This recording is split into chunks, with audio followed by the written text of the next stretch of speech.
Oi pessoal, tudo bem? Meu nome é Adib, sou médico veterinário e hoje a gente vai falar de administração de fármacos em répteis, né? Para algumas pessoas isso já é muito comum, né? Para outras pessoas a gente nunca parou para pensar, então a gente vai abordar alguns tópicos, tá? É uma aula rápida e eu acredito que vocês vão gostar, tá? Para quem gostou, segue a gente aqui no YouTube, segue a gente no Instagram, @saruevet, e confira os nossos cursos online que estão na saruevet.com.br. Então vamos lá. Então antes da gente começar a falar das vias de administração, vamos relembrar alguns conceitos, né? Primeiro, os répteis, eles possuem algumas adaptações que foram fundamentais para o sucesso na vida no ambiente terrestre, né? Então, lembrando que antes nós tínhamos os anfíbios, né? Só que os répteis que propriamente ganharam o ambiente terrestre. E duas dessas adaptações que são muito importantes para a gente pensando na administração de fármacos, né? A primeira dela é o sistema tegumentar queratinizado e impermeável, né? E a segunda dela é o sistema porta-renal. Então, além disso, eles são seres ectotérmicos, ou seja, a absorção e metabolização de qualquer fármaco está relacionada à temperatura que esse animal está mantido, tá? Então vamos lá. Sistema porta-renal. Falando a grosso modo, né? Quando o animal está em desidratação, acontece uma vasoconstrição da artéria renal e o fluxo glomerular ele fica reduzido ou fica interrompido, né? Para garantir o aporte de oxigênio para os órgãos vitais. Nesses casos, o sistema porta-renal ele é ativado, né? Então, o que acontece? O aporte de sangue que vai nutrir o rim, nesses casos de desidratação, ele vai vir da região posterior do animal, então da cauda e dos membros pélvicos em algumas espécies, né? Então, a gente consegue ver aqui na imagem, né? Essa a veia caudal entrando aqui nos rins, né? Fornecendo a nutrição, tá? E esse sistema, ele geralmente ele é ativado quando o animal está em desidratação, tá? E aí, por isso, né, nós evitamos de aplicar fármacos na região posterior do animal, por dois motivos. O primeiro deles é, eu posso estar fazendo com que esse fármaco que eu apliquei no membro posterior ou na cauda vá para o sistema renal e seja excretado antes mesmo de ser metabolizado pelo fígado, ou seja, a gente está jogando o remédio fora e ele não vai estar fazendo efeito como a gente gostaria. E dois, né, o segundo, caso seja um medicamento, um fármaco nefrotóxico, ele vai causar lesões renais sérias, porque ele pode estar passando direto pelos rins, né? Então a gente sempre evita de fazer essas aplicações nessa parte, pensando nesses quadros, tá? E aí, vamos falar do sistema tegumentar dos répteis, né? Então, eles possuem escamas diferentes, né? Das escamas dos peixes. Então, a escama dos peixes a gente consegue arrancar. A dos répteis é como se fosse uma coisa só, tá? E as escamas são pobres isolantes térmicos, mas são importantes responsáveis pela proteção mecânica, né? Então, é uma parte mais resistente à abrasão. E essas escamas, elas tendem a ser mais grossas na região dorsal do que na região ventral, porque na região dorsal, geralmente, é quando o animal está mais suscetível a sofrer algum tipo de agressão por um predador, por exemplo, tá? Algumas espécies, as escamas podem ser desenvolvidas em grandes placas ósseas, né, ou escudos na cabeça. Então, como é o caso dos crocodilianos, que tem aquelas escamas ósseas, né, como é o caso também dos jabutis, que tem as placas dérmicas na região do casco e do plastrão, e por aí vai. E aí a gente vê nesse slide as escamas dos répteis, né? E a gente vê que a escama propriamente dita ela é formada de beta-queratina e a parte mais elástica dessa escama, que fica é aquele tecido mais elástico entre as escamas, né? O tecido que dilata, propriamente dito, ele é formado por alfa-queratina. E é esse tecido que a gente vai passar quando a gente estiver entrando com uma agulha, um catéter, que seja, para fazer esse acesso, né? Então, a gente nunca vai passar com a agulha por dentro da escama, a gente sempre passa por entre as escamas ou por baixo da escama, pensando em atingir esse tecido, né? Então, a gente vê aqui a epiderme, onde ficam essas escamas, e a derme embaixo, que é um tecido mais maleável, tá? Que ele não tem essa função de proteção mecânica nem de impermeabilidade, tá? Outras coisas que devemos levar em consideração. A administração de fármacos como anti-inflamatórios ou antibióticos são uma só parte do tratamento, pensando na doença em si, né? A gente tem que levar em consideração que, se o animal não estiver em condições aptas para a sua recuperação, não há santo que faça milagre, tá? Então não adianta eu fazer uma cultura em antibiograma, descobrir qual antibiótico que a bactéria que está causando aqueles sinais clínicos é mais sensível e eu não estou fornecendo o que o animal está precisando. E esses fatores que a gente tem que levar em consideração. O recinto que o animal está sendo mantido, não adianta eu manter esse animal que está em tratamento num recinto insalubre, né, num recinto sujo. A temperatura ideal que esse animal precisa ser mantido. A hidratação do animal, que é super importante e muitas pessoas não levam em conta. E a alimentação do paciente, tá? Muitas vezes os répteis que são submetidos a um tratamento ou que ficam em internação nas clínicas não recebem o suporte nutricional que deveriam. E esse suporte nutricional pode ser, sim, deve ser um coadjuvante no tratamento para debelar essa doença, tá? E a importância da temperatura. Então existe uma faixa de temperatura, que é a faixa de temperatura ótima para esses animais, que normalmente ela varia de 24,5 a 35 graus, 35 e pouco, né? E essa faixa de temperatura é importante por quê? Porque os répteis precisam de temperaturas diferentes para diferentes funções ou atividades que ele vai estar exercendo ou naquele dia ou naquela situação. Por exemplo, para a digestão, a temperatura ótima para ele é uma. Para a reprodução é outra.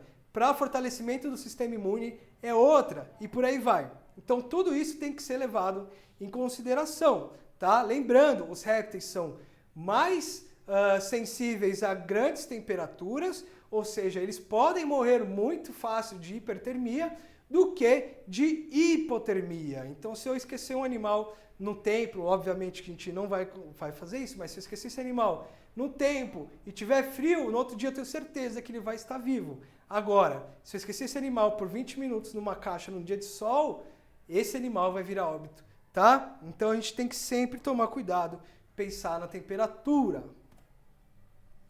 Vias de aplicação, tá? A via de administração ela deve ser sempre levada em consideração, visando a situação do paciente.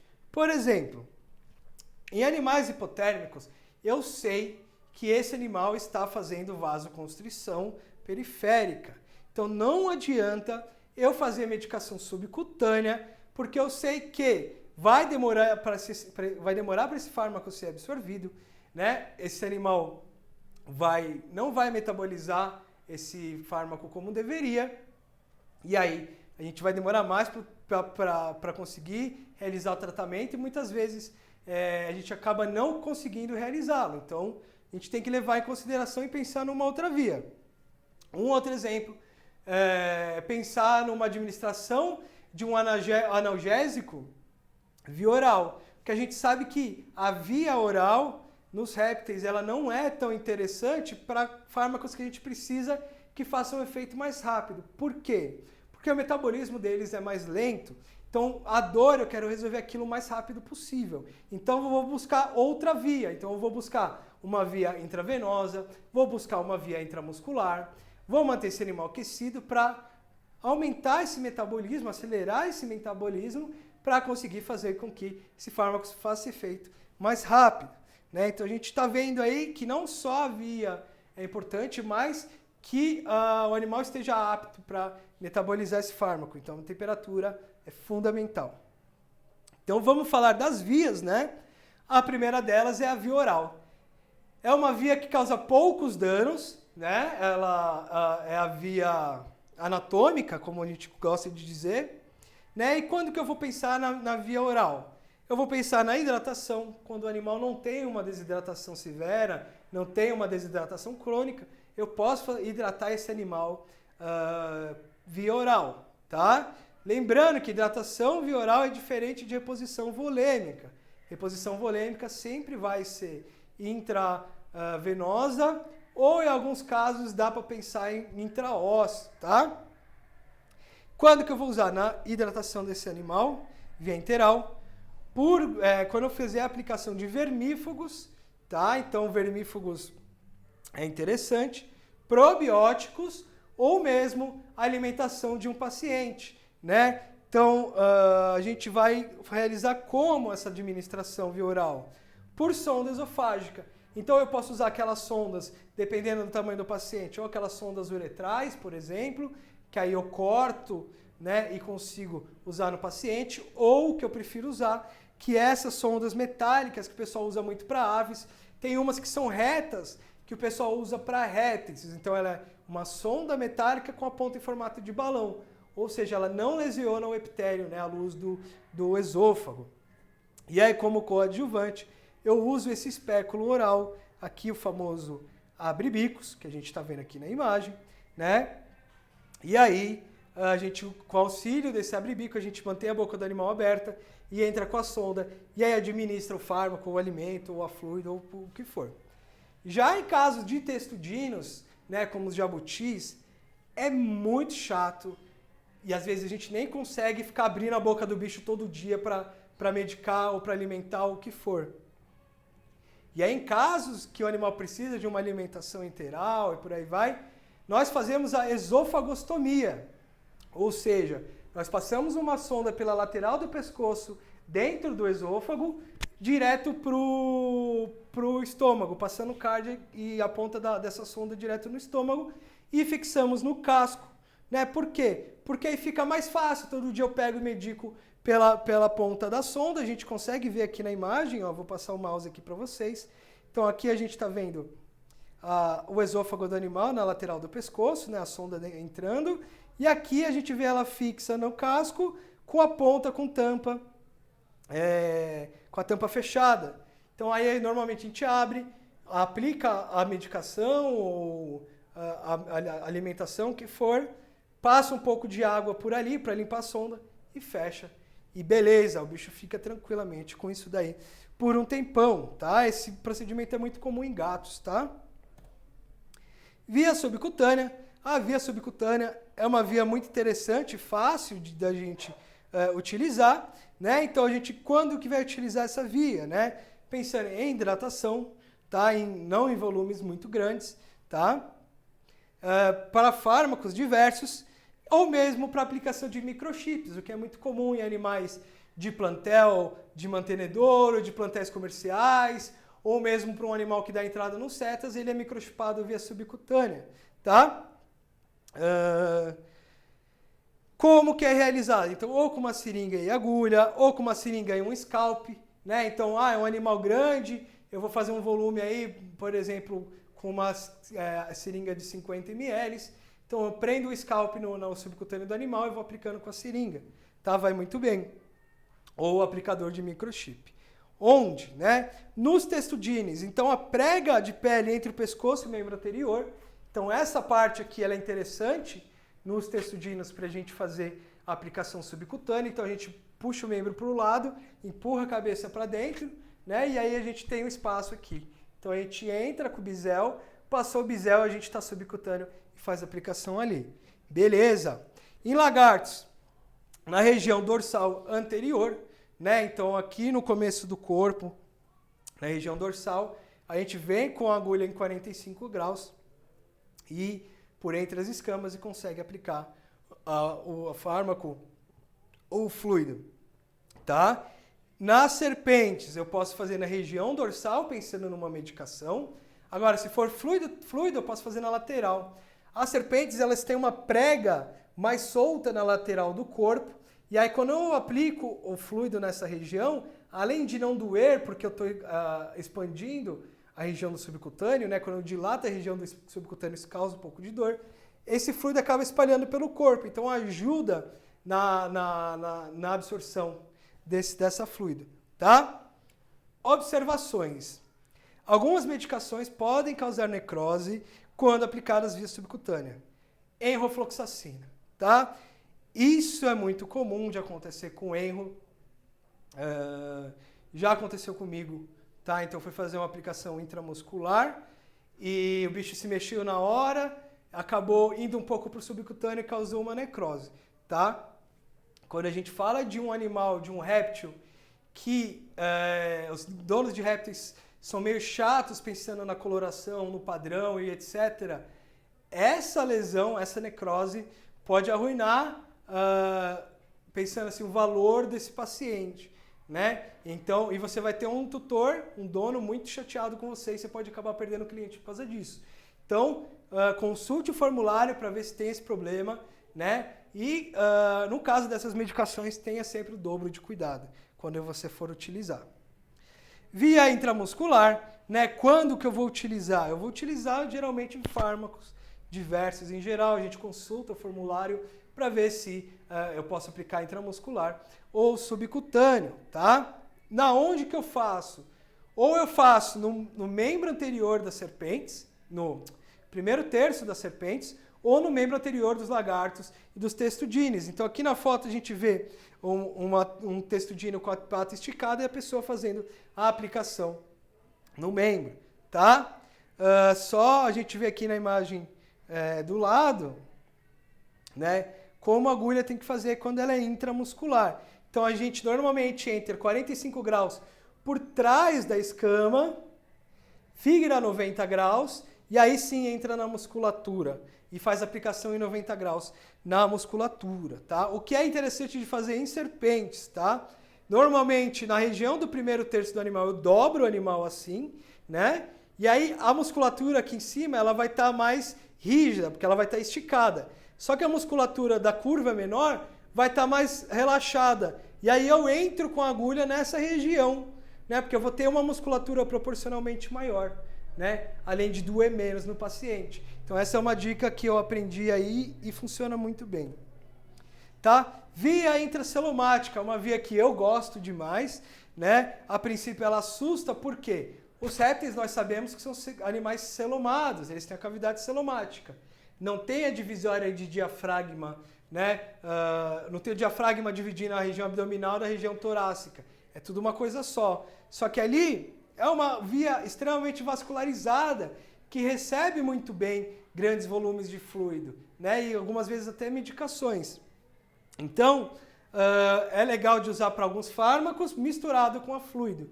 Tá? Hoje, para fazer uma hidratação de um paciente, eu sempre escolho a via intracelomática, tá? E onde eu vou fazer? Sempre o acesso ventral, tá? Normalmente em serpentes, uns 5, dependendo do tamanho do animal, 5, 6 dedos antes da cloaca, eu entro na região lateralizada, né? E fico paralelo com a musculatura abdominal, e aí eu faço a aplicação por ali. Quando é um grande volume, ou eu faço um esquema com uma torneira de 3 vias e um frasco de soro, ou eu prendo um scalp e encho diversas seringas de 60 ml e vou administrando ali, tá? Não tem muito segredo, então você pode usar o seu dedão, passa na região para dar uma empurrada ali, né? E entra com o catéter, ou agulha, ou scalp por trás da escama e deixa ela paralela ali. Ali é certeza que você vai estar subcutâneo.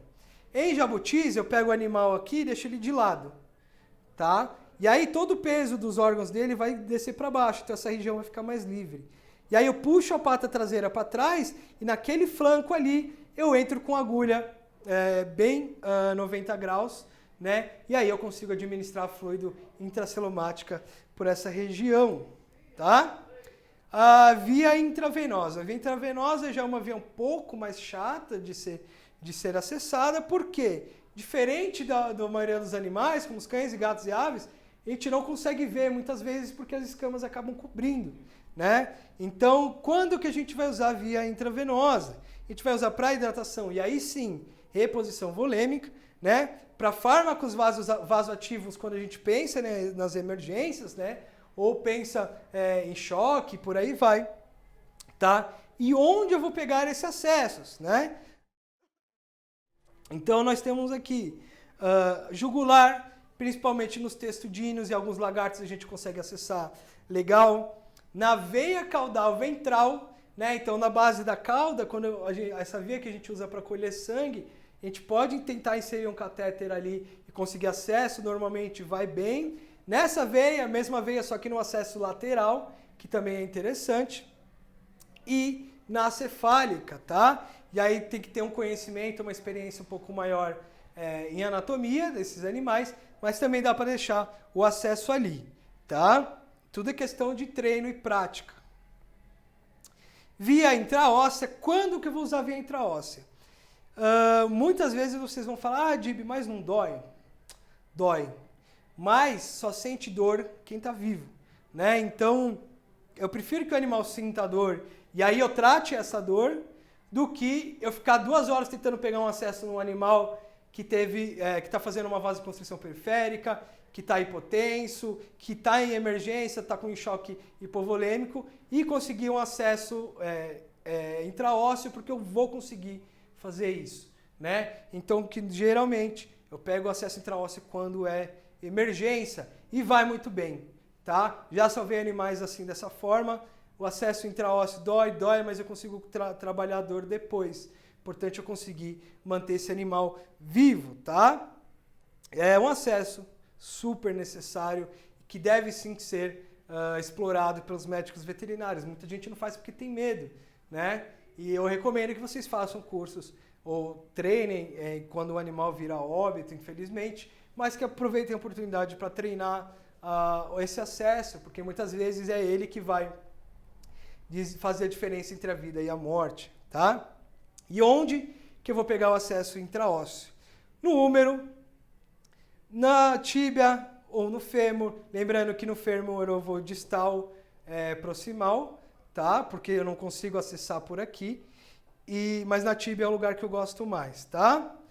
E na junção, em testudines, eu já vi gente pegando acesso nessa junção do casco e do plastrão, aqui na lateral. Então a pessoa consegue entrar com o catéter ou com a agulha nessa região e consegue fazer infusão de fluido por ali, né? Consegue fazer esse acesso intraósseo. Eu nunca fiz, mas eu sei que é possível, tá?